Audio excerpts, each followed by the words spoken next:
Man, you know what? I kind of got sold a bill of goods a little bit because of what I thought they had done over the last couple weeks. I mean, look at what they did. They beat Kansas City, and they turned around and they beat the Eagles, and I thought they were on their way again. But again, they've just been too inconsistent this year, no? Yeah, yeah, and their defense is okay. I mean, their offense can put up points, but they're just not that team. They're a 500 team. They're similar to what Kansas City is, and the Eagles may be slightly better than them, even though they lost them a couple weeks ago. But again, if you look at the teams Kansas City and the Eagles have placed, the better teams, when they played those teams, their opponents have been banged up. So how good are the Eagles and how good are the Chiefs? We bring in our friend, the legendary Philly Godfather, joins us now. How you doing, brother? What's up, Dan? That was 2 years ago, man, when they won the division. 2 years ago, that's right. But again, listen, the Cowboys beat two teams that were somewhat fraudulent, the Chiefs and the Eagles. So what did you expect when they went up against a good team like Detroit? What's going to happen? Man, you know what? I kind of got sold a bill of goods a little bit because of what I thought they had done over the last couple weeks. I mean, look at what they did. They beat Kansas City, and they turned around and they beat the Eagles, and I thought they were on their way again. But again, they've just been too inconsistent this year, no? Yeah, and their defense is okay. I mean, their offense can put up points, but they're just not that team. They're a 500 team. They're similar to what Kansas City is, and the Eagles may be slightly better than them, even though they lost them a couple weeks ago. But again, if you look at the teams Kansas City and the Eagles have placed, the better teams, when they played those teams, their opponents have been banged up. So how good are the Eagles and how good are the Chiefs? So what I'm going to do is I'm going to save the Eagles for last here. So we're going to go on Sunday here. And by the way, that's his cash register, folks, ringing for all the bets that he's won this year because he's had a monster season this year. And a lot of these games, I'll tell you what, this game here, I wouldn't have even brought this up to you, but since Joe Burrow's back, and I saw the Baltimore Ravens drop one last week, there's Joe Burrow sitting at 4-8. And I'm not suggesting to you in any way that they can run the table and get this thing to 9-8, which they did a year ago. They ran the table at the end of the year. And you got that Buffalo team that is wobbling this year. Obviously, they're not going to win the AFC East. It's the first time in years they're not going to win the East. It's 6 points that they are giving the Bengals, and it is 53. I guess they're thinking it's going to be a high-scoring game. It's in Orchard Park. Who do you like here? Yeah, I've been big on the Bills all year. They've been banged up, and they're probably going to finish second place in the AFC East, like you said. But I'm not betting against Joe Burrow. I mean, Josh Allen may be Superman, but as an underdog of 3 points or more, I think Burrow's like 16-3 against the spread. No matter how bad his defense is, no matter how weak his offensive line is, Joe Burrow can beat anyone. I mean, which was evident in that year he went to the Super Bowl. He got sacked 70 times, one of the worst offensive lines in NFL history. Man, he's got all his weapons back. I think Higgins is playing this week. I think they cover the spread, +6. If it gets to 7, I'm definitely going to be all over the Bengals here. But if they win this game outright, which is going to be extremely difficult. Now, I already bet them at +900 to win the AFC North. You're getting 9-1 on your money. But it all really comes down to this week. If they beat Buffalo this week, they're going to run the table, just like they did last year. And if you look at the Ravens and the Steelers' schedule, it's brutal down the stretch. The Ravens got to play the Steelers twice, the Bengals, Patriots, and Packers. And the Steelers have the Lions, the upstart Dolphins. They got the Browns in Cleveland, which is never easy with that defense. And they got to play the Ravens twice. So it really comes down to this week. If the Bengals and Joe Burrow can find a way to beat the Bills, they might win the division. And if they get in the playoffs, you can bet them right now at 150 to 1 to win the Super Bowl. Nobody wants that team in the playoffs. If they get in the playoffs, they might end up in the AFC Championship game. Watch out for this Bengals team. They got to get in. What a comeback that would be for that team. That'd be one of the greatest comebacks of all time, especially when they lost the quarterback for such a long period of time. And I'm with you. I mean, Joe Burrow already looks like Joe Burrow. I mean, he missed all that time with that toe injury. And I don't know, man. I tell you, I'm with you. I think they could win the North here. All right. How about this one here? Who would have thought this? I mean, this sounds crazy to say, but Colts 8-4, Jags 8-4. It's in Jacksonville. And this is kind of like a pseudo playoff game too, because this has ramifications on the seating in the AFC playoffs. The Jaguars, 1.5 points, are underdogs here to the Colts. It's 46.5. What do you like here? Yeah, line opened up 2.5. It's down to 1.5, so there's been a small adjustment in the market. Total also dropped from 48.5 to 46.5. So there's some sharp money on the under, which kind of surprised me a little bit because both defenses, they're a little nicked up, and both offenses rank in the top 10 in scoring. I think Indy's like number 1, and the Jags are 11th or 10th. So that I'm not sure about that under move, but it kind of feels too easy to take the Jags at home plus the points, right? I mean, they're slightly ahead of the Colts, even though they have the same record. I think they're in first place. And you're giving me points with this Jags team. I'm not buying it. Vegas isn't giving out free money. I kind of like the Colts here. They got a bigger edge when it comes to health score. Overall health score, I think they're at like a +6. And I think their offense is a lot healthier than the Jags coming into this game. They rank, I think, 13 spots better than the Jags in net yards per play. They're 5th in quarterback pressure rate. The Jags offensive line, not the best this year. I think they're 21st in sacks allowed. I like the Colts on the money line. I think the Colts beat this team. Wow. Okay.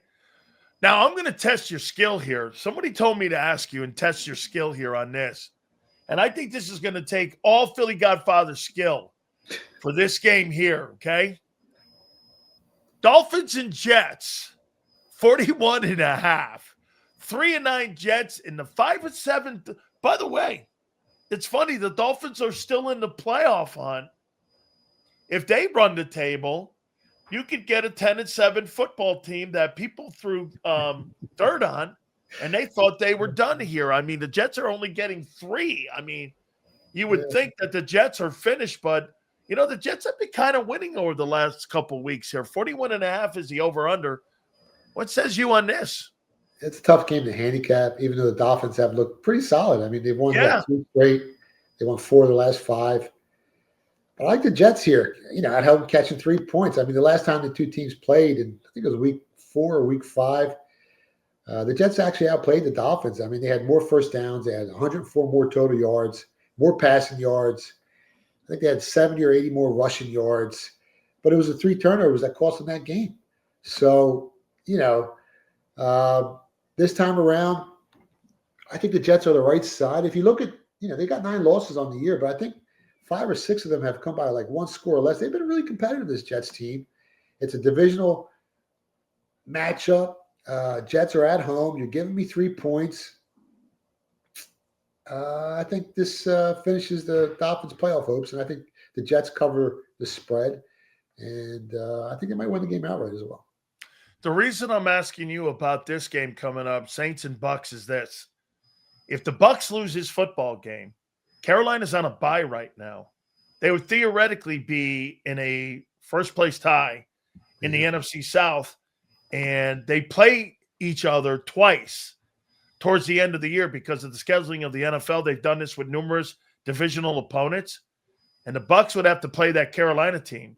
And Carolina's had wins against Green Bay, as I said, Dallas, and also the Rams. So, Bucks, this is one of these games. I got to tell you, man, even back to when I played, for whatever reason, even during Brady's time, it was so difficult, this Saints game. It just, for whatever reason, it used to be like where, like, you know, this was always back and forth. It never mattered what the records were. I still think the Saints are terrible. I obviously do. But they got some playmakers, and especially on the defensive side. Cameron Jordan's got 6.5 sacks in this game, or in this season so far. The Buccaneers have wobbled. They're going to start. They got a window open of Mike Evans and the McMillan, Jalen McMillan. They're their other wide receiver. So in the next 3 weeks, they're probably going to get those 2 guys back. Mike can even maybe play this weekend. It's 8.5 though that the Bucks are giving the Saints. It's at Raymond James. What do you think here? Yeah, it's a lot of points. And like you said, the Saints have played the Buccaneers tough. I mean, that year I had the Buccaneers at 50-1 to win the Super Bowl. I think the Saints beat them twice that year. Yeah, beat them twice. Then the Buccaneers beat them to play. But they had Jameis with the playbook, or something was going on with it. It's like they knew every play before, you know, the Buccaneers ran it. But This game, it's a lot of points. 8.5 points is a ton of points. A lot of early public money is heavy on the Buccaneers. Last time I checked, like 85% of the bets, early bets in the U.S. and offshore market are on Tampa Bay. So that might concern you a little bit if you're looking at, the late 8.5 points. The total at 41.5 feels kind of low. I mean, both defenses are ranked like 22nd or 23rd in opponent points per game this season and are outside the top 10 in opponent yards per play. So I think they put up some points here. I think Baker Mayfield gets some weapons back on offense. I like the over 41.5. Laying the points. I mean, the Saints covered the spread last week for me. Thank God that he was getting 6. They're going to play him tough. Maybe the sharper way is to put the Buccaneers in a teaser. Maybe tease them down to like 1.5 and tie them in with either like Seattle, Denver, or maybe even the Bengals, man. I think that's probably the smarter way to bet the game than just laying the 8.5. It's a lot of points. 8.5. Absolutely. All right. So this game's wild here because this is like a playoff game for both these teams. Ravens are at 6-6. It's in Baltimore, and the Steelers come to town. It's 43 points I have for over-under, and it's 5.5. I think that the Steelers are underdogs in this game. It's just really, and for the record, this is one of the longest rivalries between two coaches, I think, going all the way back to Lombardi and with George Halas. I mean, on the amount of times that they've played one another, or maybe it was Halas and Curly Lambeau. That's how long that these guys, 17, 18 years they've been at each place. I mean, Steelers have been wobbling. No doubt about it. They're not playing good football. But the Ravens got knocked off last week. Yeah. I believe that was by the Burrow Bengals. So what do you have here? Yeah, usually the point spreads on these games are anywhere from 2.5 to 3. They're really close. This week, like you said, 5.5, 6 in the market. Total is 42.5, 43, depending on which sports book you use.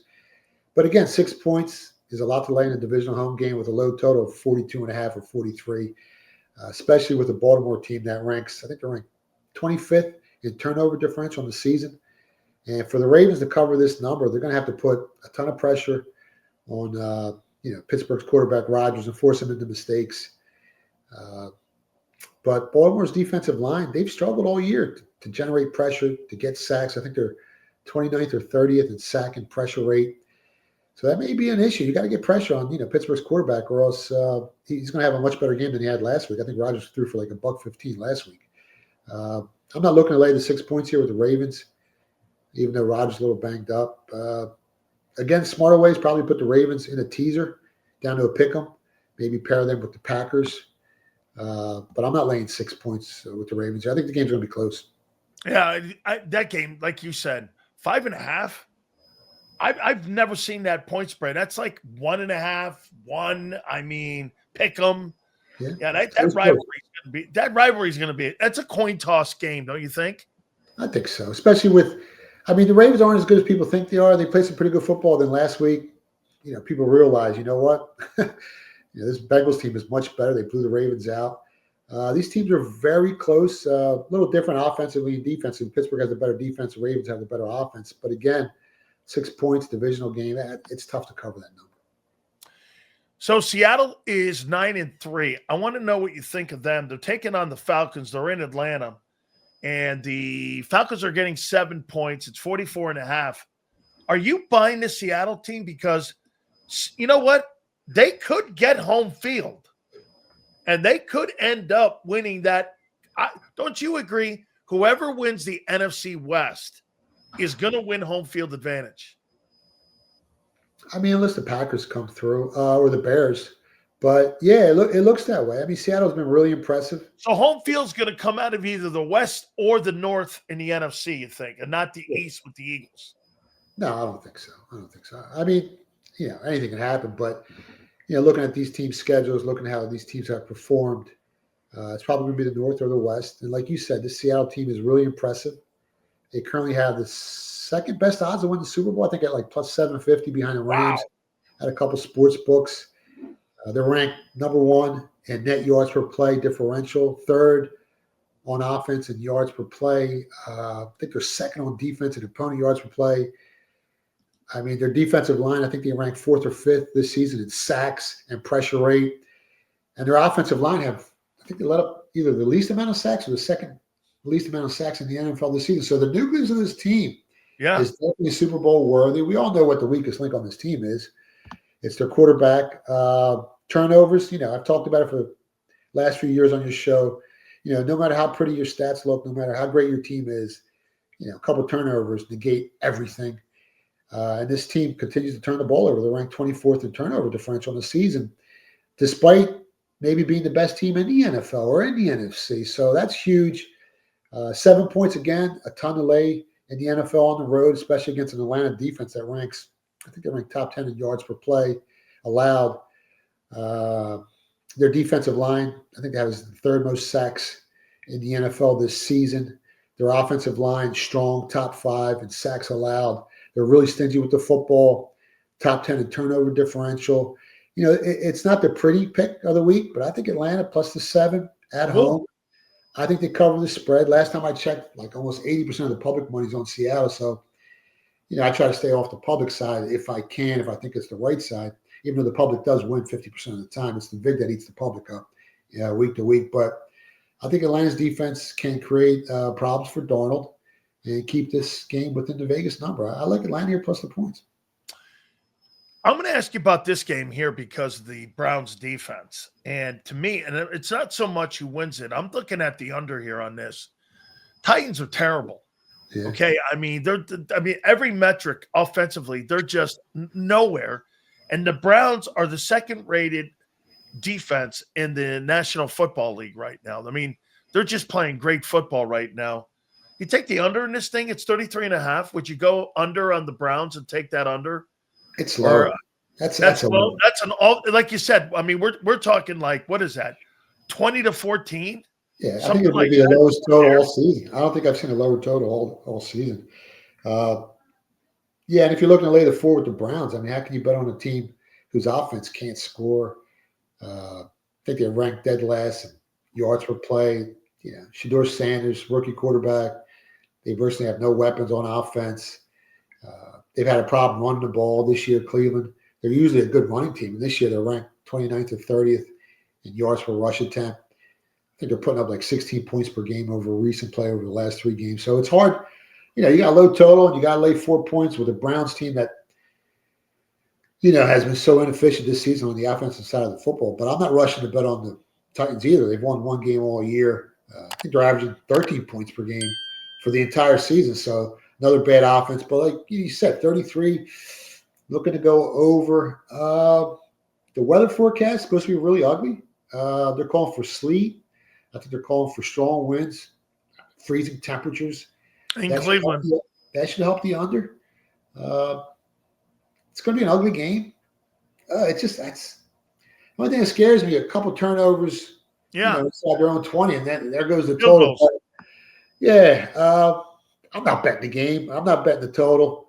But gun to my head, if I had to, I guess I would go under. I'm not betting it though. It's hard. Yeah, weather in Cleveland too, like you said, they're on the lake. I mean, it's always brutal there too for that. The Commanders are getting Jaden Daniels back.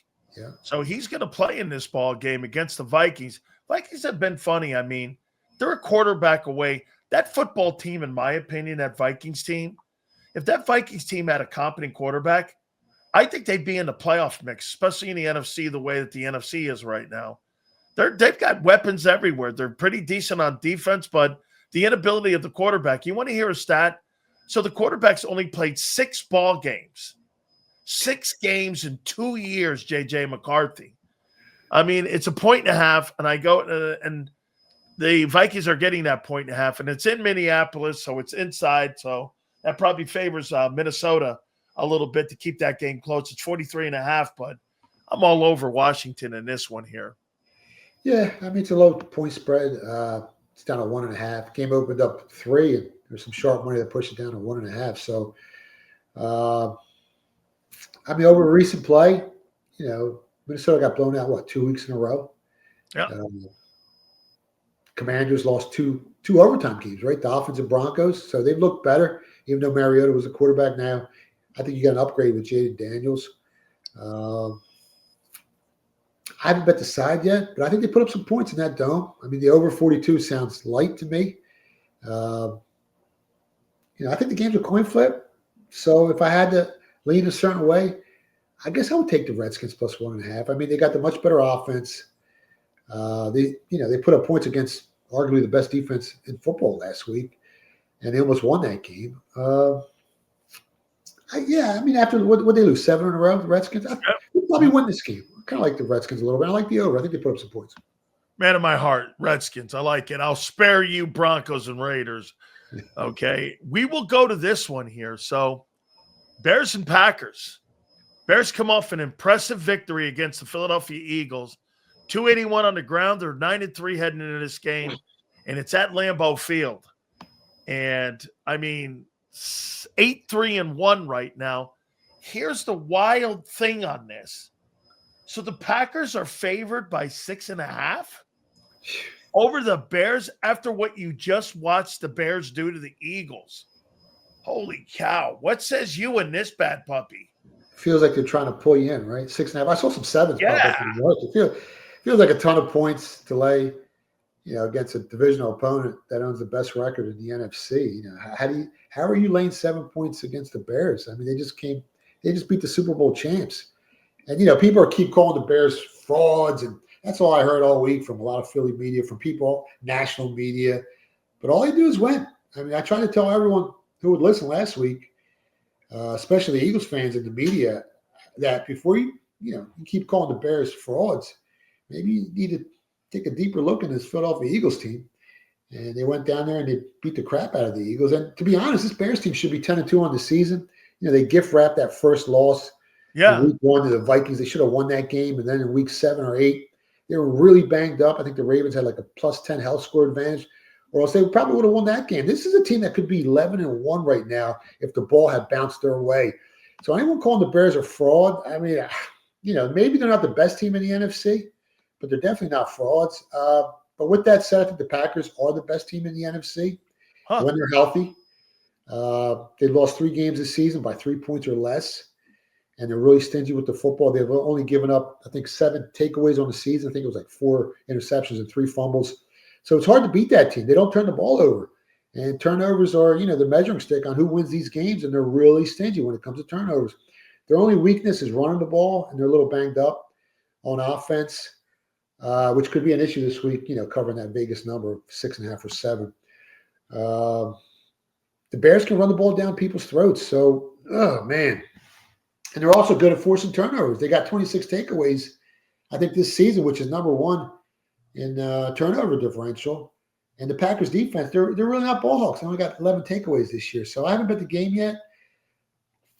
I'm going back and forth. I'm trying to find an edge. It's at that number, it scares me to take the points because, like I said, Vegas never gives out free money. But if you do like the Packers, tease them down to just to win the game, to a pick 'em.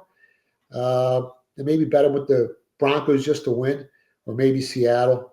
But taking 7 on this Bears team is really tempting. If I do bet it, I'll give it out on Twitter. But if the Bears come here in the Lambeau and win this game, watch out, man. Watch out. No doubt. How about the 44.5 over under on that? They're expecting it. It's going to be cold, man. It's going to feel like it's 5 degrees. That ball's going to feel like... No, you're going to be freezing your baguettes off up there. So, but they're looking at a 24-20 game, something like that, right? Yeah. And it's supposed to have some wins.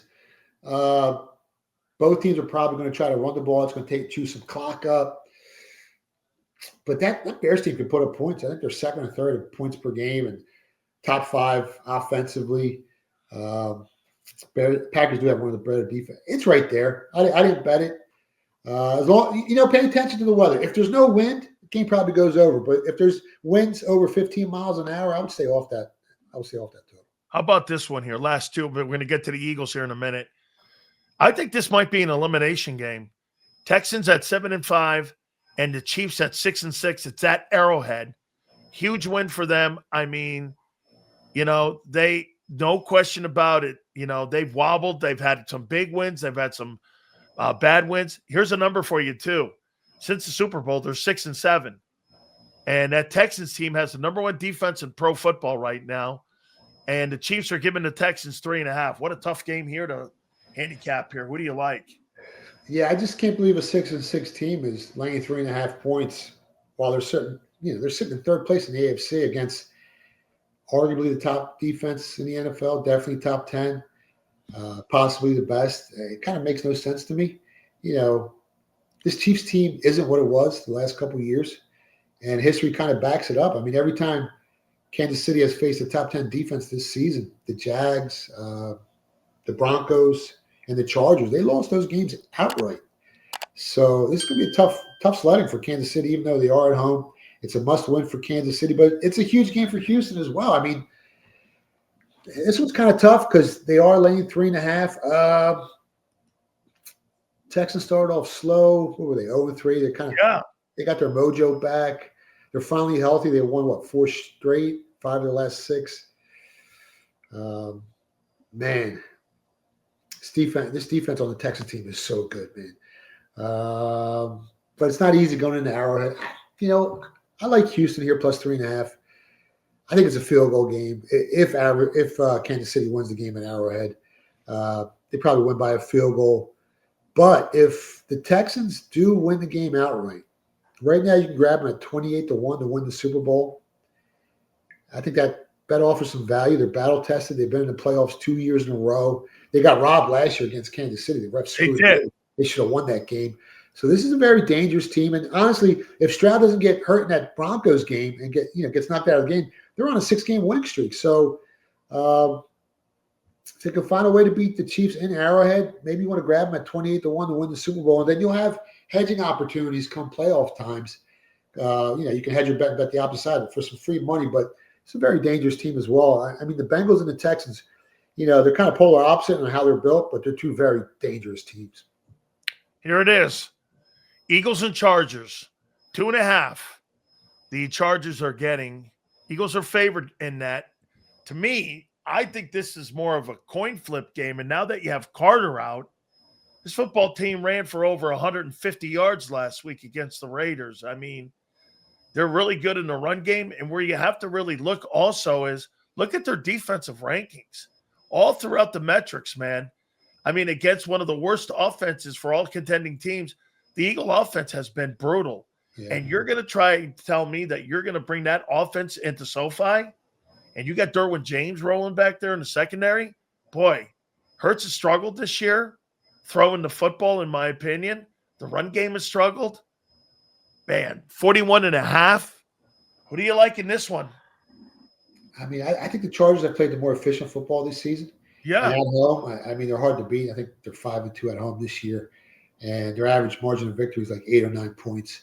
So at home, they're tough. The Eagles are trying to keep pace with the Bears, the Packers, Seattle, the Lions, the Rams. Yeah, I mean, they're trying to get the best record in the NFC, which I don't think is going to happen. But the Chargers, on the other hand, they're 8-4, but I think they got the last playoff spot right now after the season ends today. So the Eagles can afford to lose this game, and they're still probably going to win the division. Where if the Chargers lose this game, it's going to be tough making the playoffs. So it's more of a must-win game for the Chargers here. And if the Chargers lose, you give life again to the Chiefs. Yeah. The Chiefs down the stretch, other than the Texans this week, they can win the next 4 games in a row, and they can beat the Texans as well. But their schedule a little easier down the stretch. And like you said, the Chargers, they're the better team. They're ranked 10th in the NFL in net yards differential, while the Eagles are like 23rd. Chargers offense ranks slightly higher than the Eagles in yards per play. They have had some issues with their offensive line protecting Herbert, and he's a little banged up. We don't know how he's going to perform this week. This one's tough. Chargers run the ball a lot better than the Eagles. I think they're ranked like 12 spots higher than Philly this year. Eagles' offensive line isn't creating those holes. They're like 25th or 26th in yards per rush attempt. Chargers' defensive line, they rank 17 spots higher in sack and pressure rate. So they're going to be on Hurts' ass this week. It's tough. And I keep going back and forth. Early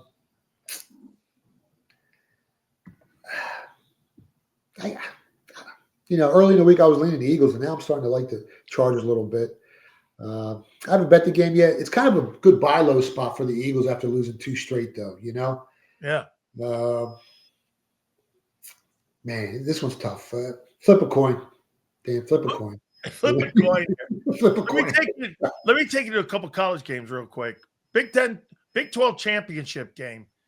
BYU and Texas Tech. Who do you like in that one? Man, how do you bet against Texas Tech? If you bet against them blindly this year, you're completely broke. They're 11-1 against the spread. Like this Texas Tech team, but they're laying 13 points. It's a ton of points. Who do you like? You like BYU or you like Texas Tech? I like Texas Tech in this game. I think they're going to knock the doorknobs off them again.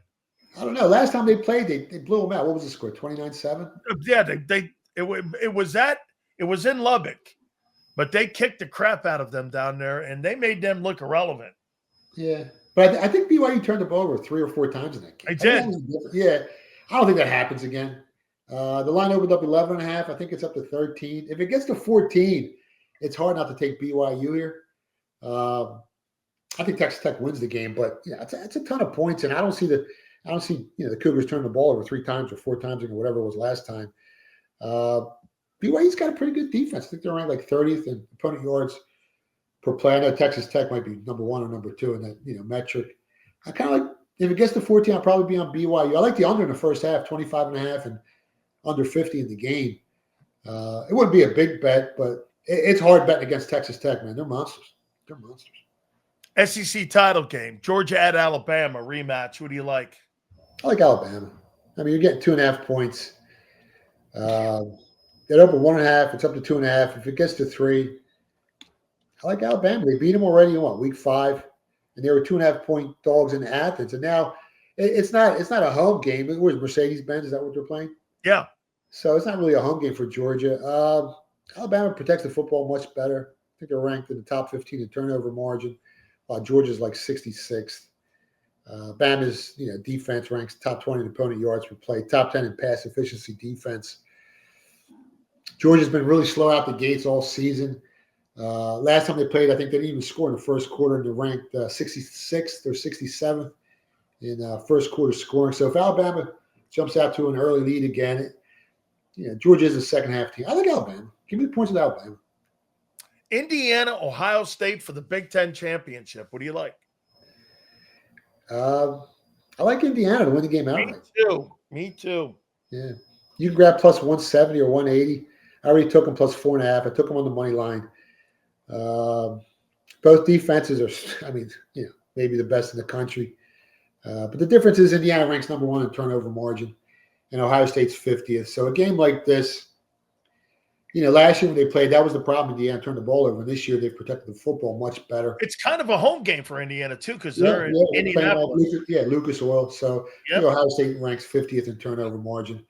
Indiana also runs the ball, more efficiently. They're ranked 26 or 27 spots higher in yards per carry. So if they can control the clock, run the ball, not turn the ball over, which I think is going to happen, that kid Mendoza is going to win the Heisman Trophy after he beats Ohio State. Finally, ACC title. I'm praying for an upset of Duke over Virginia in this thing to just absolutely throw the tournament into a tizzy here. Duke have a shot against Virginia in the ACC title game? Yeah, they got a good offense, but Virginia's playing, I think they played the more efficient football all season. Yeah, they have. Yeah, they won, 9 of the last 10 games, and I think they lost to Wake Forest 17-9 or 15-9. I think what the score was, but they lost the turnover battle 3-0 in that game. Yeah. And I was going through the box score. I think Virginia had like 100 more total yards. They had more first downs. I don't see that happening here. Last time they played, Virginia kind of blew out Duke, right? It was 34-17. And they lost the turnover battle in that game as well. Duke's got a shot, but line's 3.5, 3. I think it's going to be closer than the last time they played, but I think Virginia wins the game. If you can lay 3 on Virginia, it's probably the right side. Would it shock me if Duke wins the game? No. But I think Virginia's just a better team overall. The offense, Duke's got an edge on offense, but the defense that's where the big disparity is. Duke ranks, I think, 120th in the nation in opponent yards per play, and Virginia's like 20th. That's the problem, for Duke. Can they overcome that strong defense that Virginia has? Absolutely. Should be a great weekend. And now we're starting to see the NFL, starting to funnel down, and we're having some great playoff stuff. So, my friend, tell the folks where they can find you. Yeah, you can find me on X at Philly Godfather, or they call it Twitter, whatever you want to call it. The website's at phillygodfather.com. Go to Philly Book to pick up my book. #1 on Amazon, baby. There it is. God love that, my friend. And got it right here too, man. Here it is right here. I got it right here, my friend. I'm going to put the cat out the bag here a little bit. Someone has a big fight coming up, and I'm hoping he doesn't get killed in that fight. But after that fight, he's coming to Philly to hang out with us, and we're looking to close the movie deal, Dan. So, yes, yeah, sir. I don't mention his name, but you should know who I'm talking about. Yeah. Just from what I told you. Oh my God, that's going to be fantastic. I am looking forward to this. My friend, one of my favorite things we do each and every single week is talking with you. Thank you so much, my friend. We'll catch you next week. Good luck, guys.